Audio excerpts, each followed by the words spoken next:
ఓం శ్రీ గురుభ్యో నమ. జ్ఞానానందమయం దేవం నిర్మలస్ఫటికాకృతిం ఆధారం సర్వవిద్యానాం హయగ్రీవముపాస్మహే. నేను రామకృష్ణ బోధామృతం అని నేను ఇప్పుడు చెప్తున్నానండి. చెప్పడం అంటే రామకృష్ణ మిషన్ వాళ్ళు వేసినటువంటి పుస్తకంలో విషయాలను నేను చెప్తున్నాను, అవన్నీ చదువుతున్నాను చెప్పాలి. అయితే కాస్త రామకృష్ణుల తలక జీవిత చరిత్ర కూడా ముందుగా నేను చెప్పి తర్వాత చదువుతున్నానండి.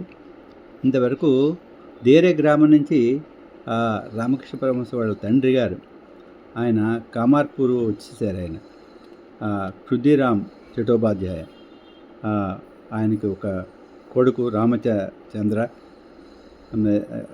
రామకుమార్ అని కొడుకుని కూతుర్ని తీసుకొచ్చారు.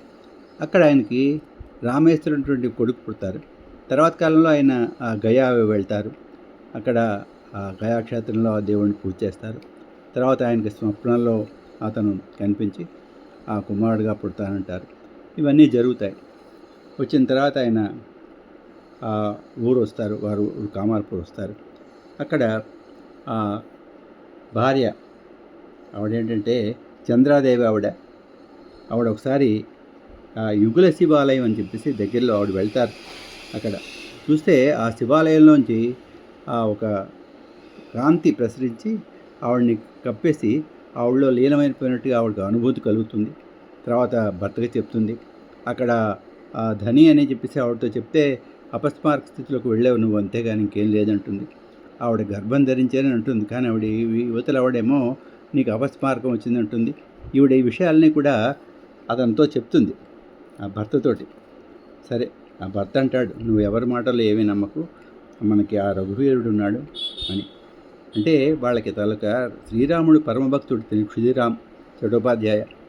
అతనికి ఒకసారి ఒక శాలిగ్రామశిల దొరుకుతుంది. ఆయన దాంట్లో ఒక చిన్న శాస్త్ర పరిశోధనలో తెలుసు కనుక ఆయన అనుకుంటాడు, ఇది రఘువీరుని తాలూకా, ఇది శ్రీరాముడి శిలని. దాన్ని చాలా భక్తితో పూజ చేస్తుంటాడు. అలాగే శీతలాదేవి అని చెప్పేసి ఉపాసన ఒక కుండలో పెట్టి అమ్మవారిని ఆయన పూజ చేస్తూ ఉంటాడు. ఆయన వాళ్ళందరూ చాలా పరమ భక్తితోటి చాలా నిష్ఠతోటి చేస్తుంటారు. అంటే ఇక్కడ ఒక విషయం కాదు, కానీ ఆయన రామచంద్ర అనేటువంటి తన మేనలుడిని, అంటే రామశీల చెల్లి, ఆవిడకి పెళ్లి చేసి పంపిస్తారు. ఆ మేనలుడు మేదినీపూర్లో ఉంటాడు. ఇతని తలక బేదరికాన్ని గుర్తించి ఆయన పంపుతూ ఉంటాడు డబ్బు, నెలకి 15 రూపాయలు. దానికని కదా ఒకసారి చాలా కాలం నుంచి చెల్లి దగ్గర నుంచి సమాచారం లేదని చూడడానికి వెళ్తాడు మేదినీపూర్. ఈ లోపినట మధ్యలో చక్కటి బిల్వపత్ర వృక్షాలు ఉంటే ఆయన ఏం చేస్తారంటే ఒక బుట్ట కొనుక్కుని ఆ కడిగేసి బుట్టని ఆ బిల్వ వృక్షాలన్నీ కూడా దానిలో వేసి ఆ బిల్వ పత్రాలన్నీ కూడా ఇంటికి తీసుకొచ్చి అమ్మవారికి అయ్యవారికి పూజ చేస్తాడు. దాంట్లో తన్మయత్వం పొందుతాడు. అంటే ఆ ఊరు వెళ్ళ మర్చిపోతాడు. భార్య అడుగుతుంది ఏంటని, అయ్యో నేను భగవంతుడికి వెంటనే ఇవన్నీ దొరికే కదా అని ఆనందం కొద్దీ వచ్చాను, లేత చిగుళ్ళు అవి అని చెప్తాడట. అంటే వాళ్ళంత భక్తి పారవస్యం అనమాట అతనికి. సరే, ఇతను ఈ మన రామకృష్ణ పరమహంస ఆయనకి 1836 17 ఆయన సూర్యోదయానికి ముందు జన్మిస్తాడు. కొంచెం టైం ఉందనగా ఈయనది పూర్వభద్ర నక్షత్రంలో ఆయన జన్మిస్తాడండి. ఈయన తాలూకు బీదరికాన్ని ఆయన తెలుసుకొని మేనల్లుడు, ఇందాక చెప్పాను కదండి రామచంద్ర అని చెప్పి మేదినీపూర్లో ఉన్నారు, ఆయన లాయర్గా పనిచేస్తూ ఉంటారు. ఆయన వెంటనే ఒక ఆవుని దూడని వీళ్ళకి పంపిస్తాడు. ఇంకా పాలకి ఇంకా ఈయనకి రామకృష్ణ పరమహంసకి ఇబ్బంది లేకుండా ఉంటుంది. వీళ్ళ ఇల్లు ఎలా ఉంటుందంటే రెల్లుగడ్డితోటి కప్పినటువంటి ఇల్లు అనమాట. 2 గదులు ఉంటాయి. అక్కడ పక్కన చిన్న పూజ గది, ఆ గదిని ఆనుకునే ఒక వడ్లశాల. అంటే పూర్వం వడ్లు దాంట్లో దంచుతూ ఉండేవారు. పూర్వకాలం ప్రతి చోట ఉండేది. స్థితిపరుల ఇంట్లో పెద్ద గోదాల్లో ఉంటాయి, లేని వాళ్ళ ఇంట్లో ఇలా ఉంటాయి. అంతే ఈయన తాలూకాది. ఆ వడ్ల సావిడిలోనే ఈయన జన్మ తీసుకున్నారు రామకృష్ణ పరమహంస. చెప్పాను కదండి 1836లో. ఇంకా ఇక్కడ మన రామకృష్ణ పరమహంస ఇప్పటి నుంచి ఈయన. అయితే ఈయన ఏంటంటే జాతకర్మ అది చూశారు. జాతకర్మ చేయడం వల్ల ఏంటంటే ఈయనకి పేరు శంభుచంద్ర అని పేరు పెట్టాలి. ఆ జాతకరీత్యా అవన్నీ నక్షత్రాలు చూసుకుంటారు కదా, దాని ప్రకారంగా పేర్లు పూర్వం పెట్టుకునేవారు. లేదంటే పెద్దవాళ్ళ తల్లిదండ్రులు, అదే తాతలు ముత్తాతలు వాళ్ళ పేర్లు పెట్టేవారు. అది ఇప్పుడు కాలం మారిపోయింది అనుకోండి. ఇప్పుడు ప్రత్యేకంగా దీనికి ఒక పుస్తకాలు వచ్చాయి. ఏ పేరు పెట్టాలనేది, ఆ పేరుకి అర్థం ఉంటుందో లేదో తెలియదు, అలాంటివి ఉన్నాయి. సరే అవి అలా ఉంచుదాం.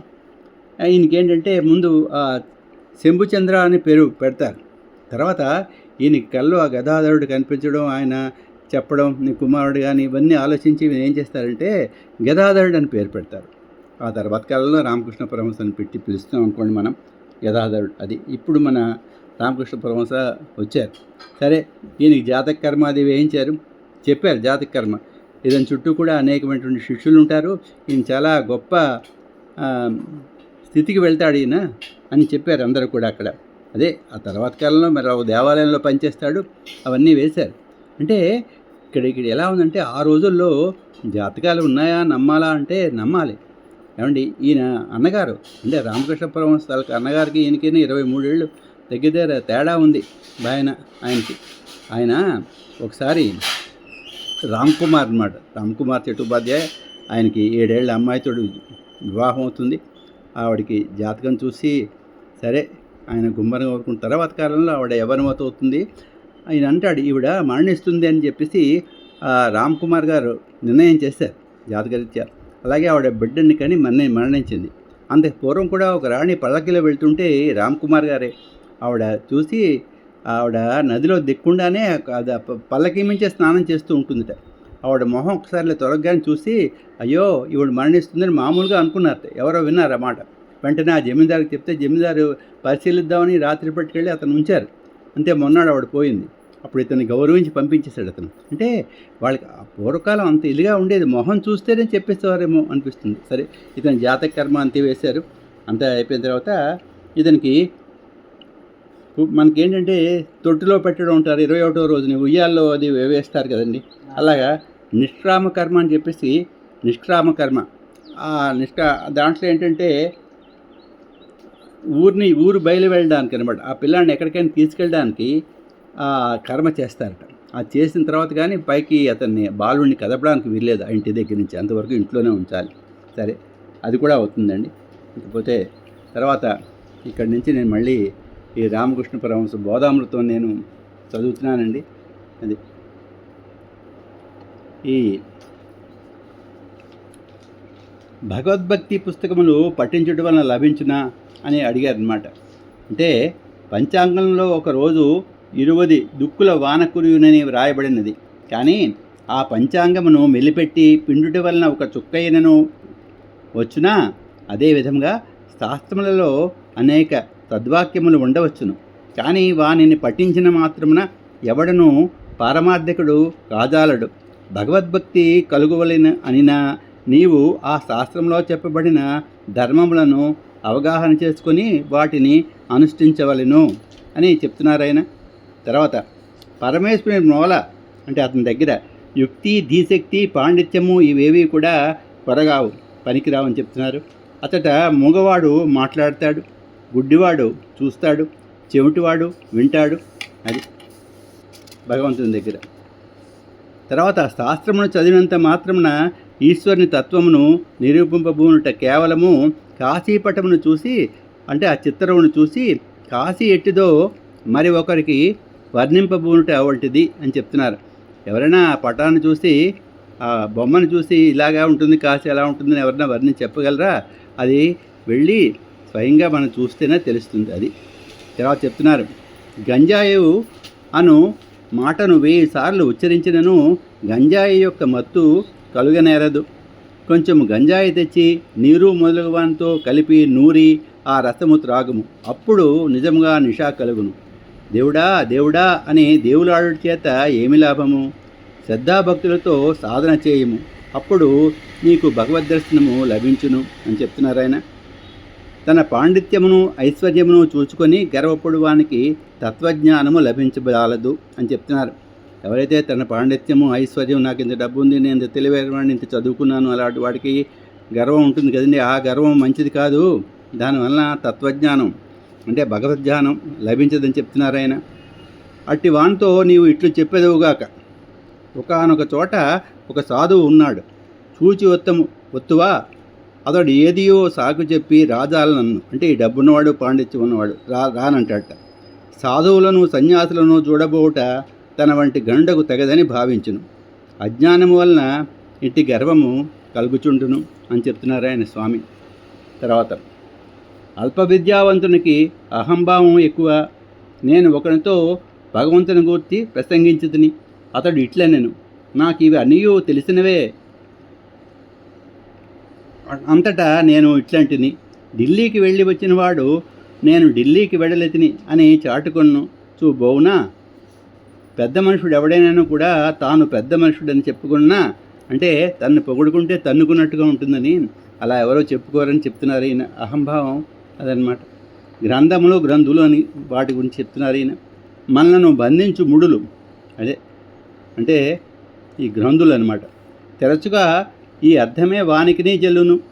గర్భము విడిచి సత్యమును గ్రహింపవలయునను తీవ్ర వాంఛతో చదవని ఎడల గ్రంథపఠనము దుష్పాండిత్యము అహంభావము మొదలు వారిని పెంచుతుందని చెప్తున్నారు ఈయన. హృదయమున ఇవి అనేక గ్రంథులే బాధించును అంటున్నారు. అది ఈ గ్రంథముల వలన. అది అంటే మనం చదివేటప్పుడు తీవ్ర వాంఛతో కోరికతో చదవాలి, బాగా అవగాహన చేసుకోవాలని. అంతేగాని పాండిత్యము అహంభావము మొదలైన వాటితోటి చేస్తే అవి ఫలించవు అని చెప్తున్నారు స్వామి.